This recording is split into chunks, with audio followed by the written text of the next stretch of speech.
For today's video, ipapakita ko na sa inyo kung paano papalitan ang needle pit nitong makina na to. Pinangako ko sa inyo nung nakarang araw na itong makina na to ay papalitan ko ng needle plate na 3 lines at ipapakita ko sa inyo. Gagawin ko na ito ngayon kasi may nagko-comment sa akin na ang kanya makina na katulad sa akin ayaw magtahi ng makapal.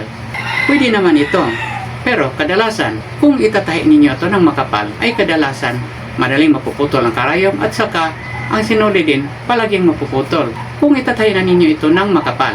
Kasi itong makina na to ay 2 lines lang ang kanyang needle plate at ang 2 lines na needle plate ay maliit lang ang kanyang butas. Kaya nga, kung itatahi natin ito ng makapal, papalitan ito natin ng needle plate na may malaking butas. Pero bago pa natin ito simulan, pakilala muna tayo.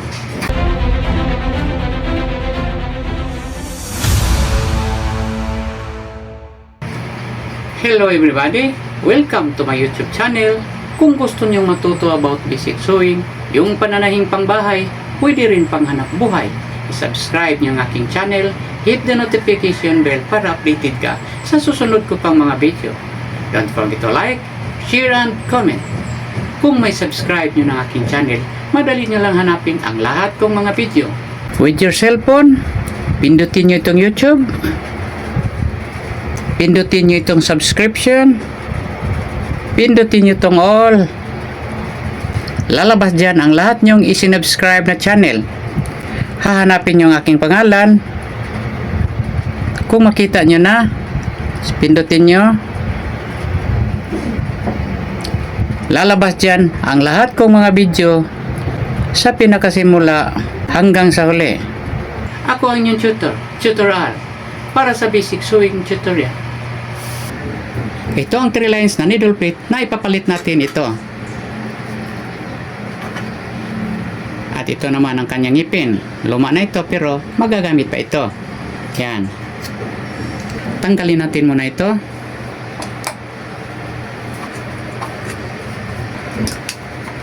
Pati ang karayom at ang kanyang needle clamp. Tatanggalin natin. Ito rin.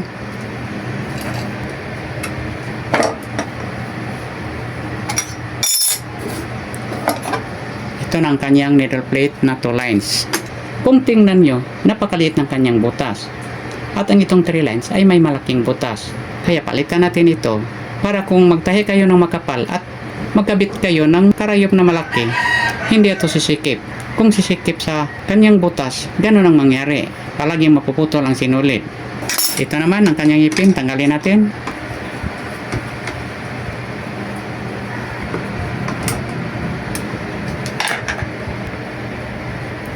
Ito ang kanyang ipin at 2 lines din.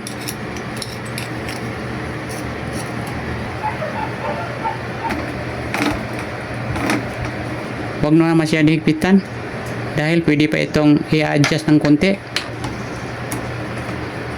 Huwag mo na higpitan dahil may pagkakataon na sa pagkabit ninyo ng kanyang needle plate ay hindi ito tutugma sa kanyang butas. Pwede pa natin ito i-adjust. Subukan natin ito. Ikabit natin ang needle plate pero temporary pa ito. Hindi pa natin nahigpitan itong kanyang ngipin. Kung itahin natin yan, pwede matanggal ito. Ito na ang sinabi ko sa inyo. Hindi tugma sa kanyang needle plate. Ibaba mo ito sa pinakababa para masukat natin ang kanyang hakbang. Nasa pinakababa na ito. Kung ikutin natin ay mabangga pa ito dito.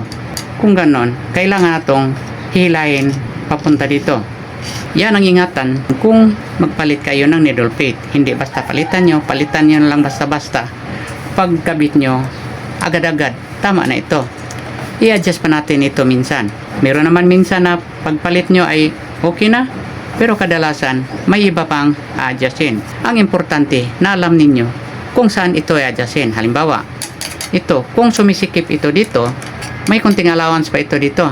Ito, hilahin natin patungo sa kanan kasi medyo naipit ito. Ito nang sinabi ko sa inyo kanina na di mo na ito masyado higpitan. Kasi sumisikip ito dito, hihilahin natin ng konti patungo sa kanan. Okay na yun. Higpitan natin dito. Ito. Pwede pa natin tanggalin yan kung hindi pa makukuha ang kanyang adjustment. Ulitin natin.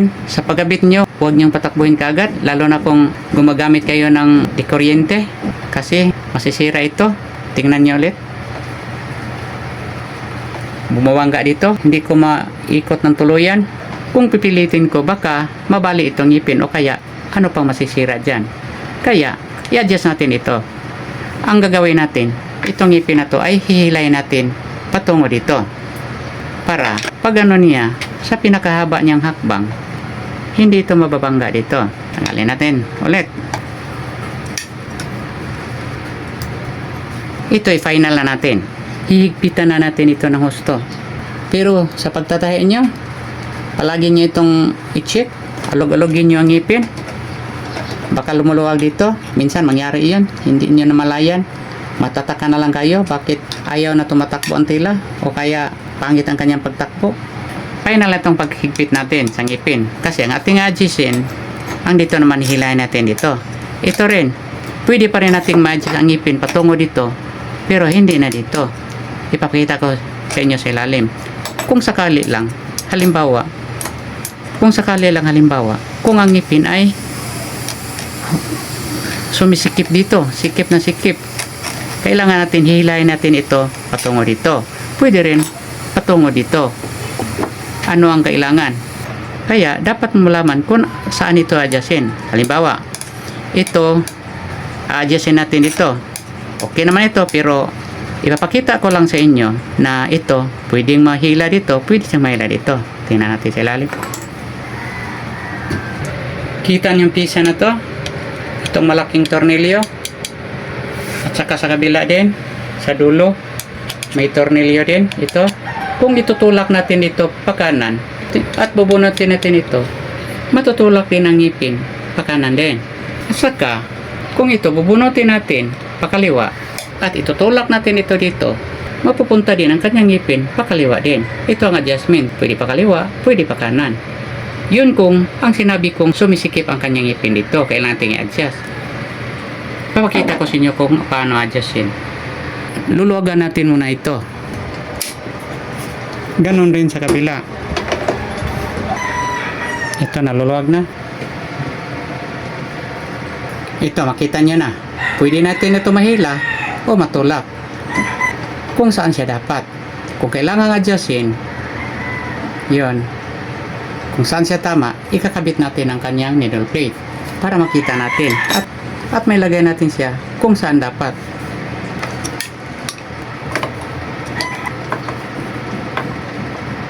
Tingnan nyo ulit. Ito. Pwede itong matulak pa kanan o pa kaliwa. Tama ito. Sa kabila naman tayo. Higpitan natin muna ito. Masyadong mahigpit. Baka hindi na maikot. Yun, maalog lang ng konti. Yun. Saka natin higpitan dito.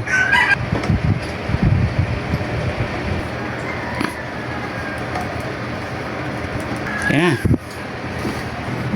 Ito na kanyang ngipin. May allowance na both side. Pero bumubangga pa rin ito dito. Kaya adjustin naman natin ito. Hilahin natin ang ngipin patungo dito. Ikutin natin muli. Yun. Bumubangga dito. Kaya hihilahin natin patungo dito.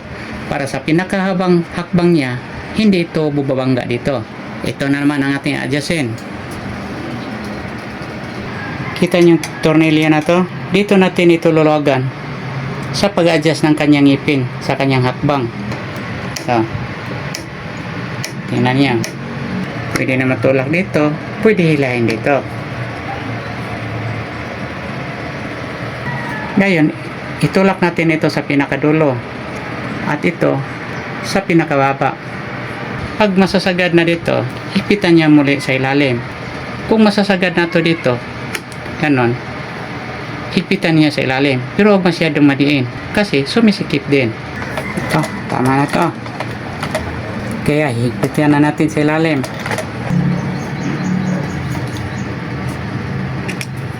Dito naman tayo sa pagpalubog at pagpaangat ng ngipin. Dahil kung sobrang angat sa ngipin, pangit ang kanyang pagtakbo. At kung sobrang lubog din, halos hindi rin makatakbo. Kaya kailangan matuto kayo paano paangatin ang ngipin at palulubugin. Ito, sobrang angat na ito. Ang pinakaangat niya. Ikutin natin ito. Sobrang angat na nito. Kaya ilulubog natin ng konti. Konti lang. Dahil kung sobrang lubog, halos hindi rin makatakbo ang tela na inyong tatahiin. Dito naman natin ito adjustin. Balik tayo sa ilalim. Itong tornilyo na to, luwagan natin. Kung maluluwagan natin, ganito nito papaangatin. Itulak nyo dito. Kung palulubogin, ganon rin. Yan.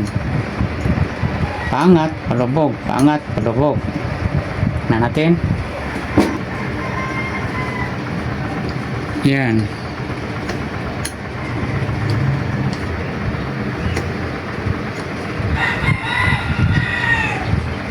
Ang katamtaman niyang angat ay higpitan nyo sa pag-angat ng kanyang pin.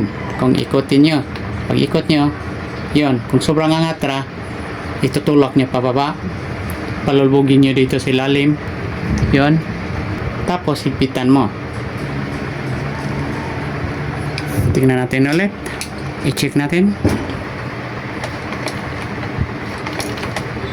yun, ibalik na natin ang lahat nating tinatanggal.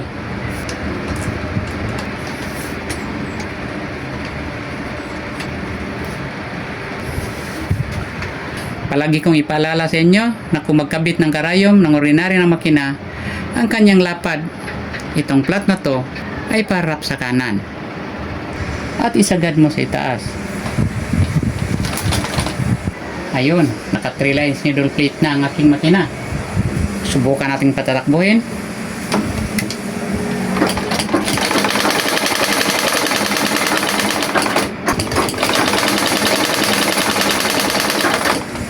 Okay. Ngayon, naka 3 lines needle plate ng aking makina. Baka sa susunod na linggo, susubukan natin itahi itong aking makina ng makapal at ipapakita ko sa inyo. Gagamitin natin ito sa pagpuputol ng maong at iba pang makapal na tatahiin. Subukan natin kung gaano kalakas at katibay itong ordinary na makina na to. Sana'y natutunan nyo at sana'y hindi kayo magsasawa. Palagi nyo lang panuorin ang lahat kong mga video para may matutunan kayo. Sana'y natutunan nyo ang itinuturo ko sa inyo. Ako inyong tutorial para sa basic sewing tutorial. Good luck, good health, God bless.